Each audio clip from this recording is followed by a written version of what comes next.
What is up, guys, and welcome back for another EVE Online Viridian update. The article came out today, and what they've talked about is the new Lancer Dreadnoughts.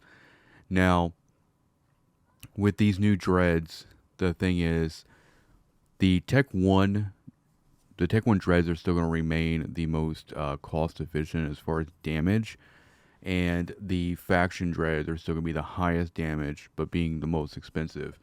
These new Lance Dreads are essentially going to be equipped with a derived Doomsday module that's an area of effect and a debuff.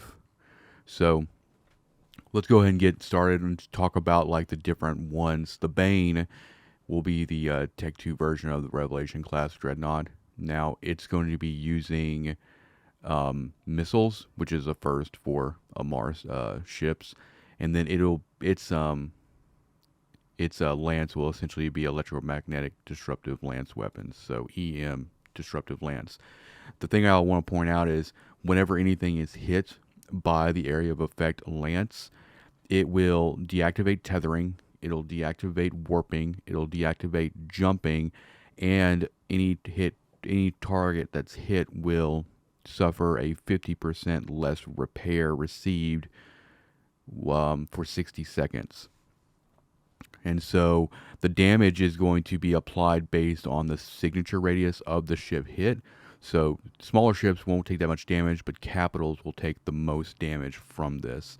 But essentially, you can think of it as like these dreads are going to walk in area of effect, and there's a spool up on this weapon system as well. But every ship that's hit for 60 seconds is basically going to be stuck on the battlefield and suffer the debuffs and everything that are associated with it. Okay, so this is the Bane. Let's go ahead and I'll play this video here. Kind of look at it a little bit. They look cool. I will admit they do look awesome, but they're not going to be damage dealers. They're going to be essentially support dreads. The role that they've intentionally put for these things are going to be in support roles in fleets. Then the Caldari one, it's going to be basically a variant of the Phoenix class Dreadnought. It will use hybrid turrets, and then it's going to be using kinetic disruptive lance weapon system. So it'll be essentially the kinetic side of it. Go ahead and give a look at this one. It looks pretty cool. That's the default skin. That's pretty tight.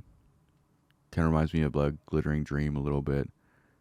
I don't know if I'll end up using these at all, but pretty neat. Then we have the Hubris. This is going to be the Galante Tech 2 of the Moros. This will be using hybrid turrets, and then it's going to have its thermal disruptive lance weapon there. Kind of looks, I don't know. I'm not a big fan of the Galante Dread look, but maybe with a decent skin, it would be kind of cool. And then last up, we have the Minotaur. It is going to be it's going to use explosive on its disruptive lance, and it's going to use projectile turrets, as you could have probably guessed. Now, the whole purpose of them doing these Tech 2 dreads is essentially to just give more dynamic to the actual dread kind of ecosystem. So it is extremely intentional that they do not want these Tech 2 dreads to be high damage. They want the Tech 1s to be the most damage per cost to build, and then they still want the Pirate Dreads and the Faction Dreads to maintain the higher and more specialized roles that they already have. BPOs for these will not be provided. The only way to actually build these Lance Dreads will be to use Tech 1 Dread BPOs in our Invention to get BPC copies for the Tech 2 as normal. And then you will also need a Tech 1 hull in order to build it out. So we're going to go through the rest of this article a little bit, look at these the weapon effects and everything. It'll be interesting. Yeah, I mean, obviously, it's going to like do more. It's going to change more for very strategically fought wars and fights and things like that. As far as like what I do personally, it's not going to affect. Like, I don't even use the faction dreads really because they're just really expensive for the scaling up from Tech One. But this is Minomartar One. This is looks like it's the Galante weapon effect, or it's just more glamour shots. But yeah, what do you guys think about this?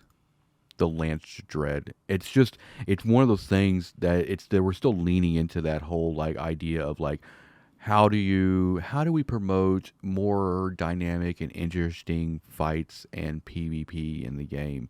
And the answer is, well, we have in order for it to happen, we have to force people to stay on grid.